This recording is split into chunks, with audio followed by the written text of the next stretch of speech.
Hello, I'm Jim Cuno, president of the J. Paul Getty Trust. Welcome to Art and Ideas, a podcast in which I speak to artists, conservators, authors, and scholars about their work.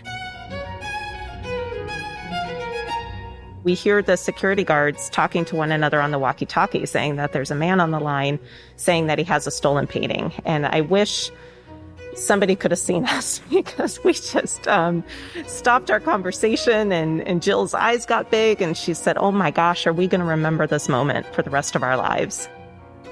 In this episode, I speak with curator Olivia Miller and conservator Ulrich Birkmeyer about a stolen painting by Willem de Kooning.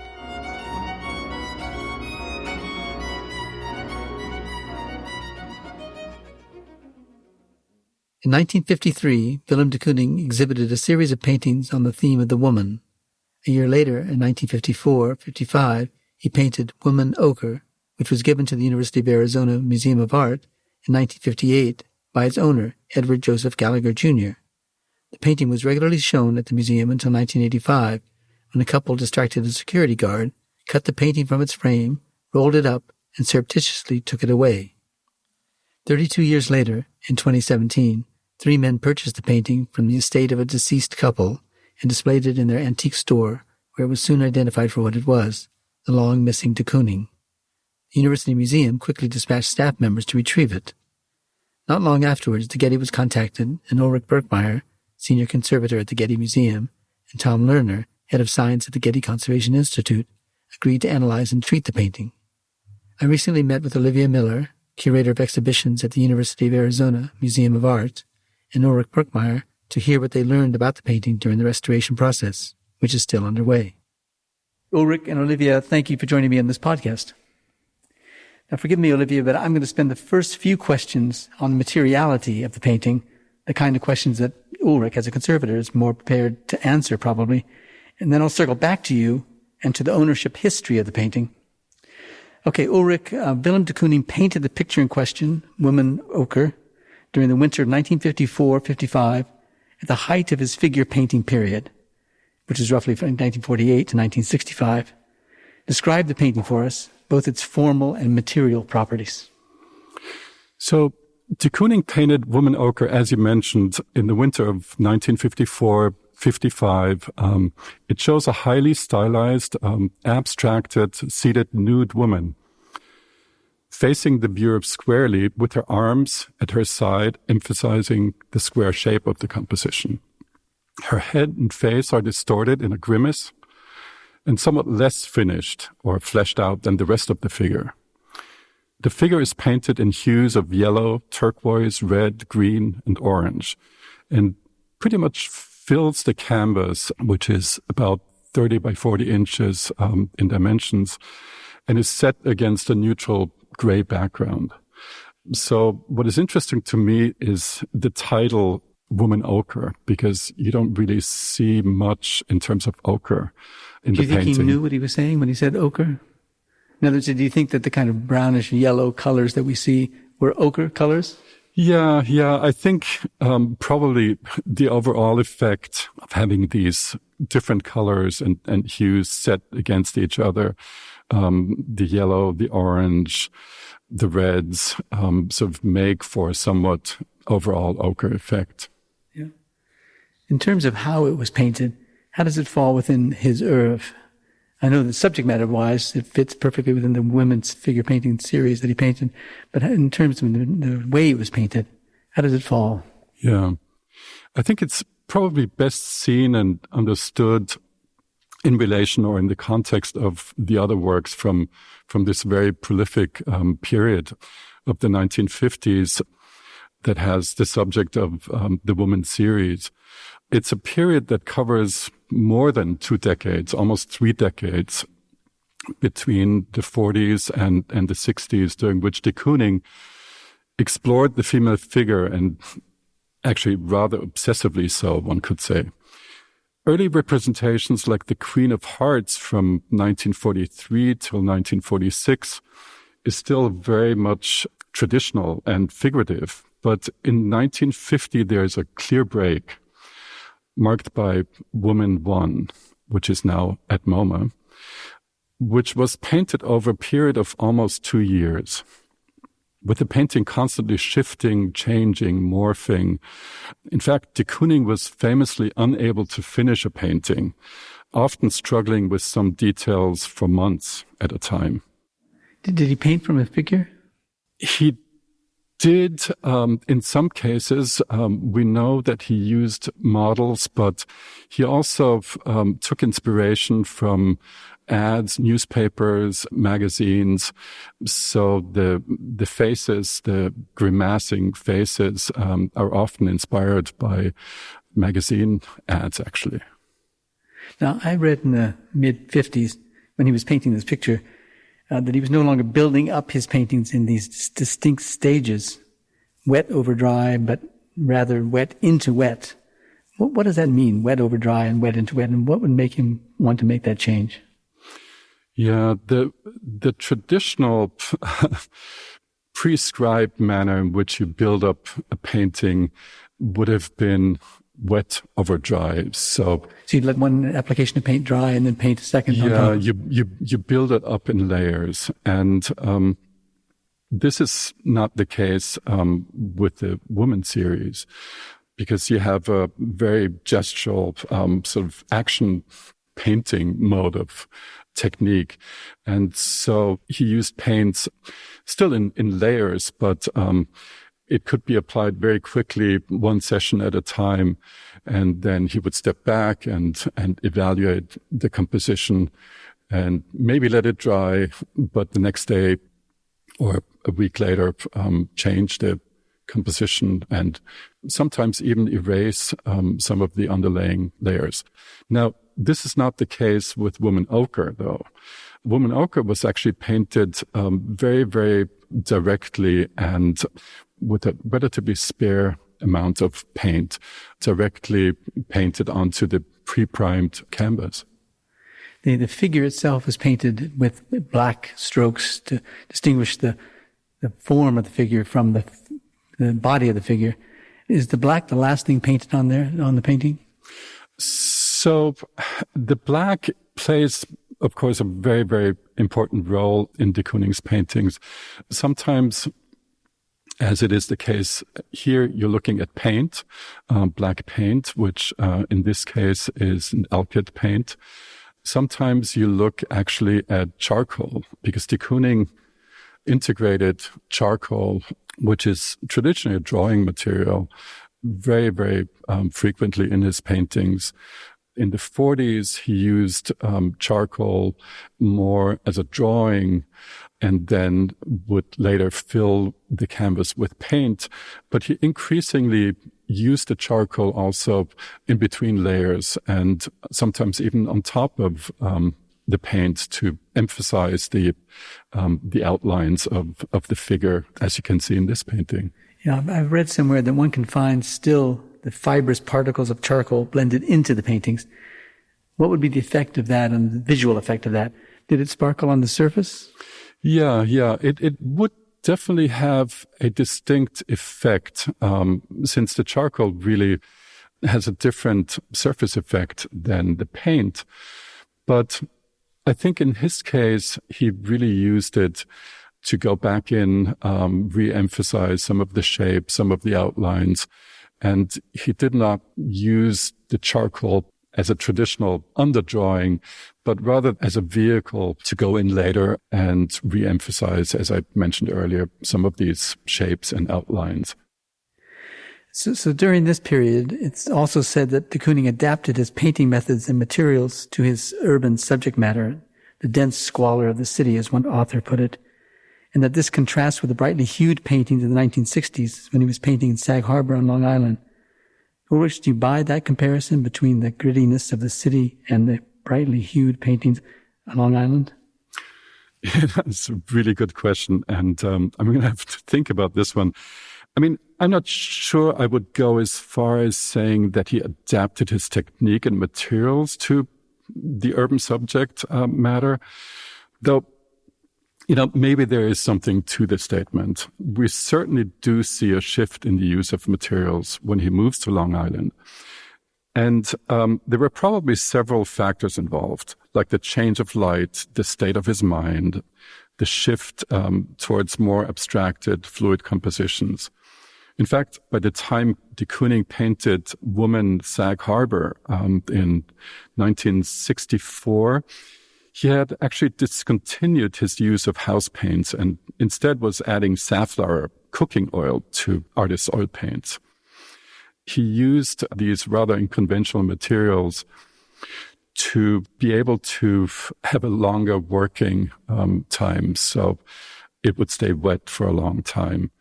Instead, the traditional use of linseed oil would restrict him because it dried too quickly. Now, the painting was shown in an exhibition at MoMA, Museum of Modern Art in New York in 1974.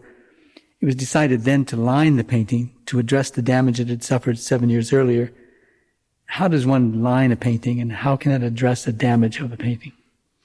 Yes, the process of lining, necessitated by the damage that you mentioned that had occurred during an exhibition when the painting was sent on a tour of exhibitions in the late 60s, was addressed at MoMA in 1974.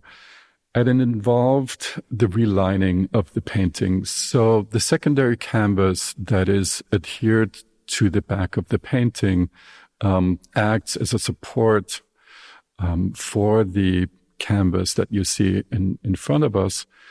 And in this case, in 1974, a wax resin mixture was used to adhere the painting and support it with a secondary canvas. Yeah. So, Olivia, thanks. You've been so patient waiting for the set of questions that would come to you as curator of the painting. Tell us about the ownership history of the painting. It was painted in 1954-55 and given to the University of Arizona Museum of Art by Edward Joseph Gallagher in 1958. What do we know about Gallagher? What's his affiliation with your museum?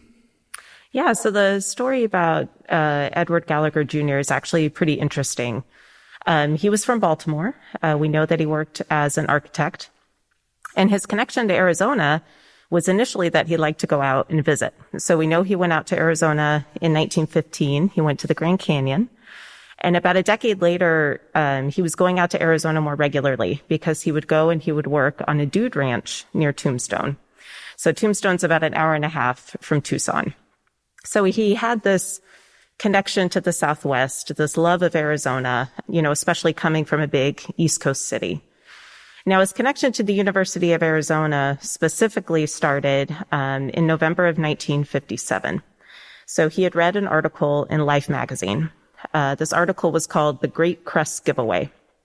And it was, of course, about the Samuel H. Crest collection. So in the article, it was talking about this great act of philanthropy where Crest was donating his collection all across the country. And the University of Arizona at the time had a loan of 25 paintings from the Crest collection. So this caught Gallagher's eye, this act of philanthropy and then his love for Arizona, it stood out to him. And so that same month, he wrote a letter to the University of Arizona president, Richard Harville. And he said, I love Arizona. I just read this great article in Life magazine. I understand you have part of the Crest collection as well as the Pfeiffer collection. So that's a collection of 1930s and 40s American art. And he said, do you happen to have any contemporary French painting in your collection? So thankfully, somebody responded to him because this little note could have easily slipped through the cracks. We still have it. It's this little 5x7, chicken scratch piece of paper. But the dean of the College of Fine Arts responded to him and said, thank you for your letter. No, we don't have any contemporary French painting. Why do you think he was interested to ask about French painting? Well, 6 weeks later, he started donating it. Oh. So he had a collection of contemporary French paintings. He seemed to have a small collection. So he donated about 16 paintings by artists who were either French or living and working in France. So Tanguy and Marot and Chagall. And he donated these works immediately and started what was to become the Edward Gallagher III Memorial Collection. So over the next 20 years, he expanded this collection at the University of Arizona Museum of Art to about 200 works of art. And this memorial collection he established to honor the memory of his only child, who had died about 20 years prior, just shy of his 14th birthday in a boating accident. And Woman-Ochre was a part of this collection. So he almost certainly saw Woman-Ochre in Baltimore. We know that in 1957, there was an exhibition at the Baltimore Museum of Art of contemporary American artists from the Martha Jackson Gallery. And that same year, he wrote to Martha Jackson and was pleading with her to sell the painting. Apparently, she had told him that it was part of her personal collection and it wasn't for sale. And he really urged her and said, please do your part to build this collection in the Southwest. Do your part to honor this young boy's memory. And she did eventually sell the painting, and then he immediately donated it to the university. So he never had it in his house. It wasn't any personal item for him. No, and that's a really interesting thing about the memorial collection, is that he bought these artworks over the course of 20 years. And we have incredible correspondence with him. He's really going around and hand selecting artwork specifically to come to the University of Arizona. I mean, he's really making very specific decisions because he really wanted this collection in the Southwest. He wanted students who didn't have the means to travel to big cities to be able to see the art that was being created in big cities. So this was not his personal collection that he built up over the years and donated. These were specifically selected. How was the painting received by the students and faculty at the university? They seem to have been really excited about it. We know that the university president thanked him for it, along with donating Woman-Ochre in this particular set of gifts that he bought from Martha Jackson. We know he also donated a John Holtberg and a Morris Lewis. And we know that the painting went on view to the public in 1958 at the museum. So they seem to have been really excited about the painting and overall really excited about Gallagher, because he wrote this letter, that initial letter in 1953, and that was a time when the university was really trying in earnest to get individual fine arts building. At the time, art classes were scattered across 10 different buildings. There was a little art gallery in the library, but by now they had this collection. And then you had the Crest Foundation who had this promised gift of 64 objects that was going to come, but they wouldn't give it until a building was built. So Gallagher, he came into the scene at a great time where they were really trying to set aside a space to really build a strong collection at the university. Now, the painting was stolen the day after Thanksgiving in 1985. Tell us what's known about the theft, how it happened, and what its effect was on the university and the museum staff after that extraordinary story you just told us about how it was embraced by the faculty and the students at the university. Yeah, so what we know, again, like you said, the day after Thanksgiving in 1985, we know it was in the morning, and the building was just starting to open up for the day. There was a man and a woman sitting outside in the courtyard, and a staff member entered the building, and they came in behind him. The security guards had not yet all taken their positions in the building.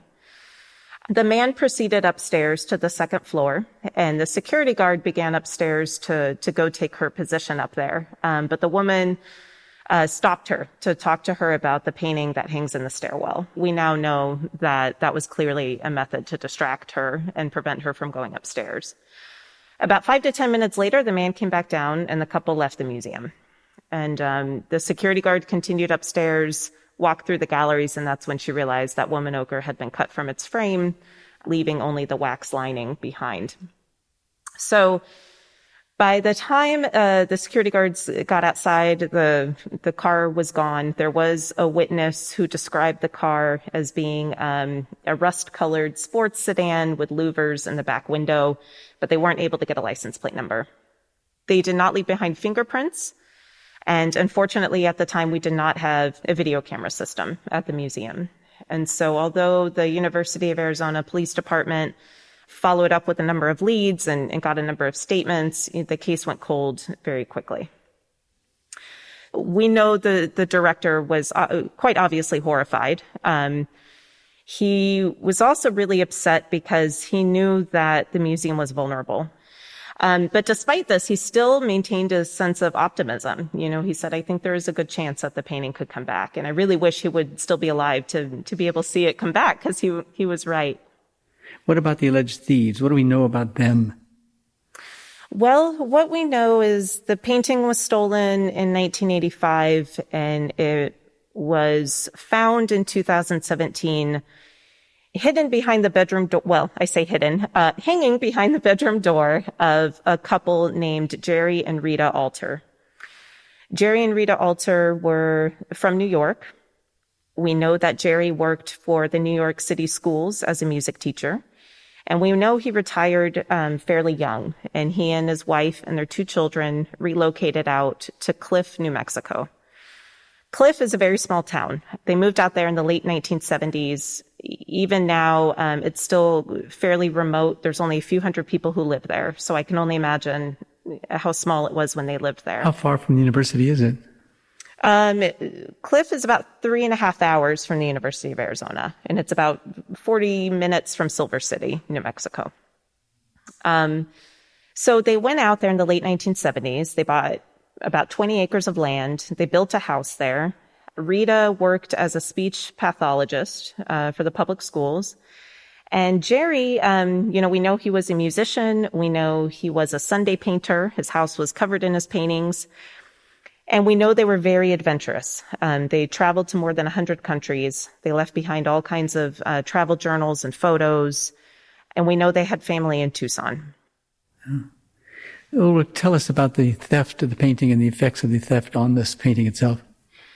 Yeah, the effects, the damage of the painting that was suffered as a result of the rather violent 1985 heist or theft were dramatic and traumatic as well. So when I saw the painting in, I think, 2018 for the first time, it was stretched onto a new stretcher, had a simple gold frame, but... Maybe you could tell us what a stretcher is. A stretcher is a wooden support frame that is used to lend support to the canvas in order to be able to install it in a frame. At the time of the theft in 1985, the painting was still glued to this secondary canvas that was applied during the 1974 treatment, but the thieves actually ripped the painting off that lining canvas during the theft. What would be the effects of that on the painting? Well, the effects were horrible. And so you actually see, as a result of ripping the canvas off, cutting it out and ripping it off the lining canvas, you see these horizontal damages that are throughout the painting surface with considerable amount of loss associated, but also some lifting of the paint, which to us suggested that after the painting was pulled off the lining canvas in 1985, it was possibly rolled face in, which caused some of the lifting along these horizontal losses that you still see. Yeah. Olivia, when did the alleged thieves die? And I say alleged because I think the case has not been closed. And what happened to the painting after their death? We know that Jerry died in 2012 and Rita died in 2017. So when Rita died, she had left the estate to her nephew. And her nephew, from what I understand, came to the house, dealt with some of the personal effects. And then ultimately, he needed to sell the house. And so he was working with a real estate agent, and she called a store in Silver City, Manzanita Ridge, that's owned by my 3 favorite people in the world, David Van Acker, Buck Burns, and Rick Johnson. And she called them up and asked them to come and look at the estate because at their store they sell antiques and high-end furniture and things like that. And so she invited them to come out. So they were the ones who went out there and they were looking at a piece of furniture in the bedroom, and they had to close the door in order to really get a good look at it. And that's when they saw the painting hanging on the wall. Ultimately, they ended up paying $2,000 for the whole estate. They packed everything into their truck, which I try not to think about too much with this painting. And they drove it to their store which is located in downtown Silver City. And they took Woman-Ochre out and had laid the painting against a pillar in the middle of the store. And I should stress they didn't quite realize what they were looking at. They certainly recognized the signature de Kooning, but knowing that Jerry had paintings all over the house, they thought that maybe he had done a study of one of de Kooning's paintings. It wasn't until a number of visitors came into the store and said, you should really do some research on that. I think it's a real de Kooning. And when one person offered them $200,000 for it, that's when they said, okay, it's probably time to do some research. What was the recovery of the painting like? Oh, dramatic. I start the story of the recovery actually back to 2012. This is where I really think it began. So I started at the museum in 2012. And at the time we had another curator. Her name is Lauren Rabb. And she had just read a book about art crime. I can't recall which book, but there was a detail that stood out to her where the author had mentioned, after a few decades have passed, artwork, stolen artwork can turn up. And she said, it's been almost 30 years since Woman-Ochre was stolen. Let's look at the file. Let's read the police reports. Let's call the FBI and remind them we're still here. I really credit Lauren with getting this whole thing going because she's the one who gave us the sense of optimism. 3 decades have passed. Somebody could have passed away. This painting could resurface.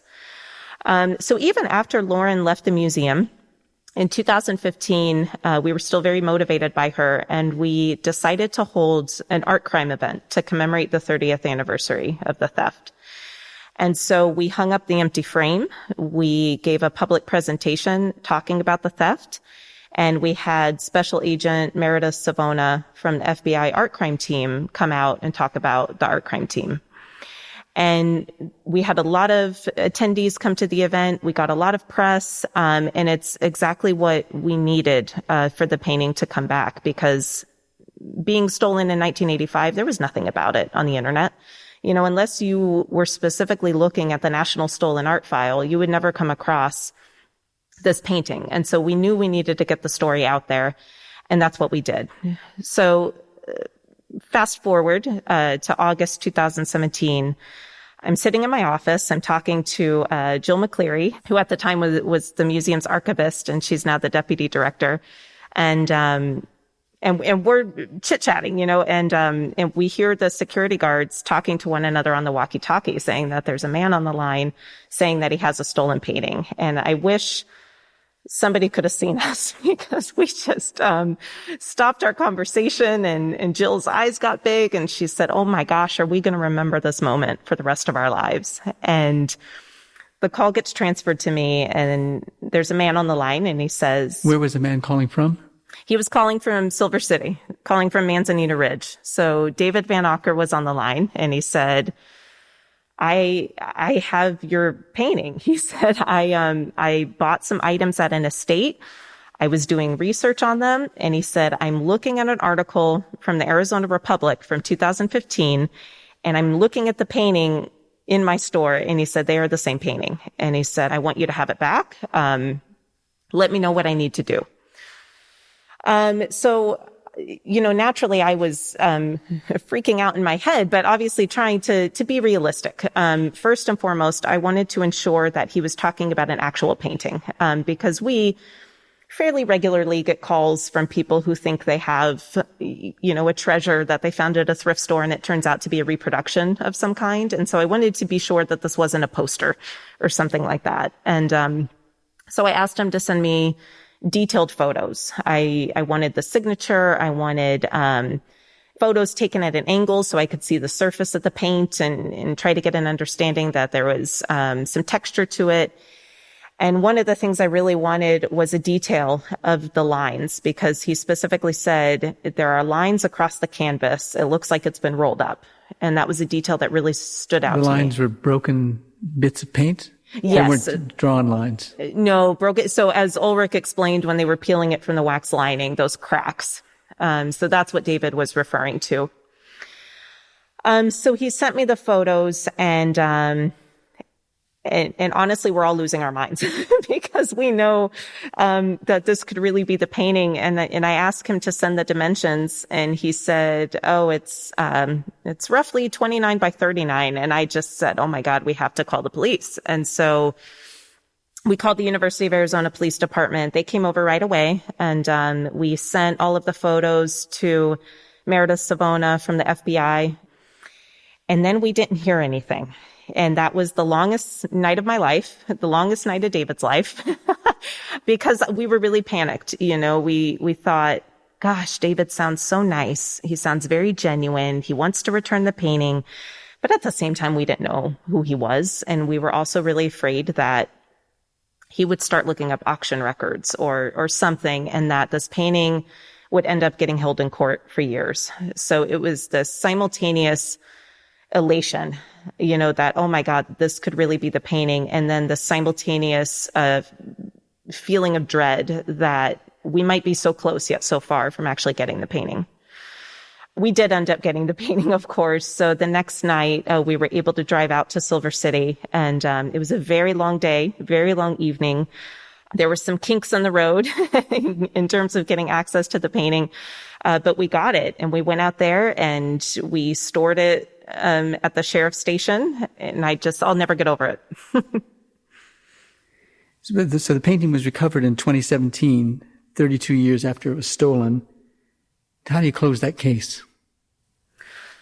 Well, for the museum, the case is closed for us. We wanted the painting back, and we got the painting back, and it's currently in the best hands possible. So for us, it's the best possible scenario. In terms of the FBI, they have kept the case open. So even though they have released the painting to us, it's no longer held as evidence. They have kept the case open, and I'm not sure why. They haven't told us anything.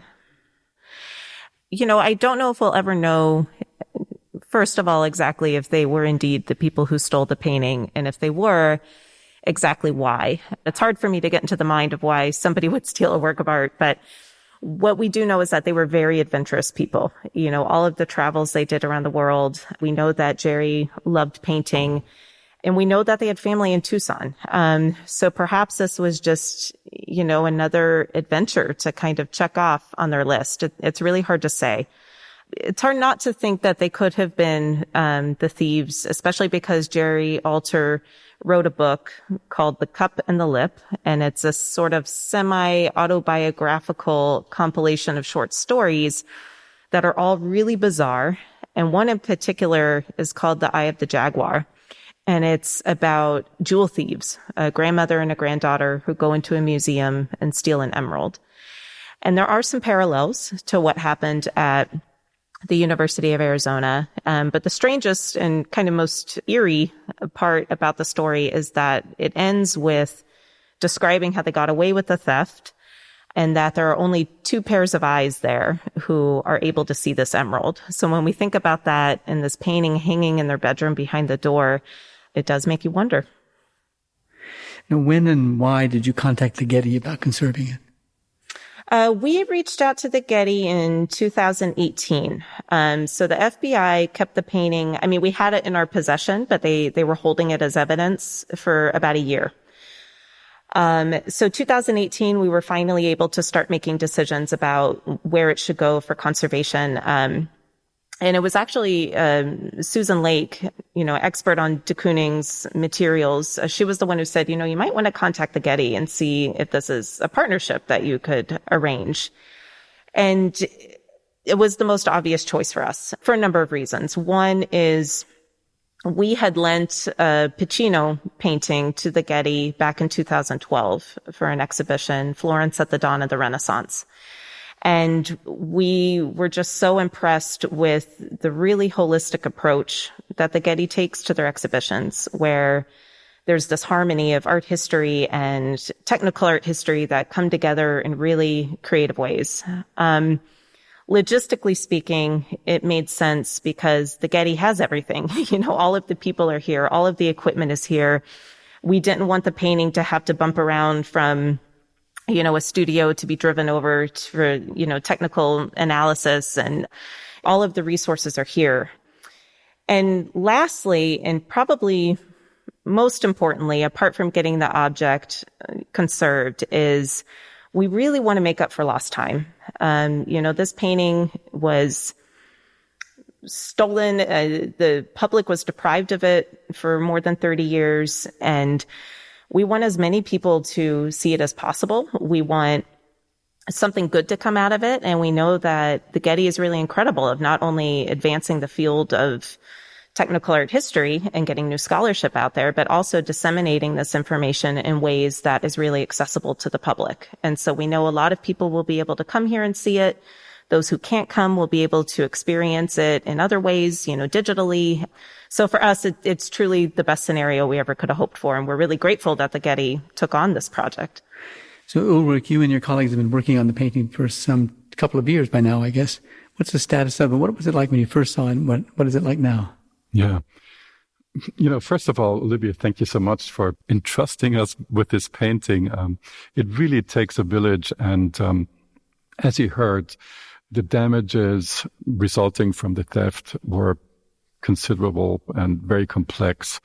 And so it took a lot of study of the material analyses, and then hundreds of hours of careful consolidation of the paint surface, both of which, executed by my brilliant colleagues, Tom Lerner, the head of science, but Laura Rivers, conservator here at the Getty, has been spending hundreds of hours working on the surface, setting down paint along these horizontal damages that you see that were really... Tell us what you mean by consolidating the paint surfaces.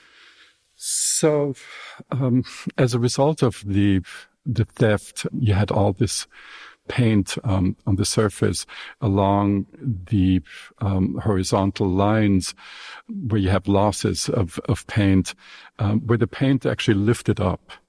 And so you have... Because it was rolled up. Well, it was probably rolled up, and if it was rolled up, it was rolled face in, which caused the paint actually to sort of crush against each other and cause some lifting along these losses. And so Laura spent a good amount of time during this past year under the microscope, carefully setting down every single flake of paint, bringing it back into a planar state where you can see it now. So right now it's actually loomed out, if you will, on a temporary stretcher. The painting is flat again. All the paint that was previously about to flake is secured, and so we can now start the process of removing the varnish. There's actually a couple of varnish layers. One that was applied during the 1974 MoMA treatment. So there is a synthetic surface coating that needs to be removed together with a more recent varnish that was probably applied by the thieves. Really? How do you know that? Or how do you know when in the process of ownership of the painting was it treated? We only know of the 1974 MoMA treatment, and we have very, very thorough and careful documentation of all the materials and techniques that were used during the MoMA treatment in 1974.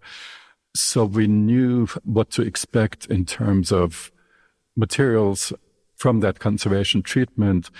But what we found was an additional varnish, a natural resin, which could not have been applied by anyone else but the thieves or by someone who was working for the thieves. But with Jerome Alter being a Sunday painter, I would assume that it was probably him attempting these rather amateurish attempts at restoration. Yeah. What's next for you in the conservation of the painting? So the next step, now that the surface of the painting has been consolidated, will involve the removal of those varnishes of those surface coatings that I just mentioned. And then we'll move towards the phase of reuniting the cut tacking margins, the border that was left behind when it was cut out from its frame, reuniting these borders with the canvas in front of us, and which will probably involve a relining of the painting, but then we'll reintegrate those losses, so they'll be in-painted. And so the healing process had started, and we're a good way into the treatment. Olivia, what's next for the painting for you? Well, we're really looking forward to it going on exhibit here at the Getty next summer. And then we will bring that exhibition over to our museum at the University of Arizona. And once that exhibition is over, we plan to reinstall it in the permanent collection galleries where it always should have been. Yeah. Well, it's an extraordinary story, and it's a fabulous painting. Congratulations to both of you, and thank you for sharing the painting with the Getty. Thank you so much. Thank you so much.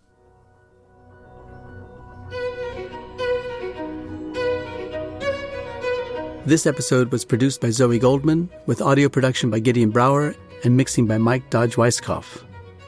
Our theme music comes from the Dharma at Big Sur, composed by John Adams for the opening of the Walt Disney Concert Hall in Los Angeles in 2003, and is licensed with permission from Hendon Music.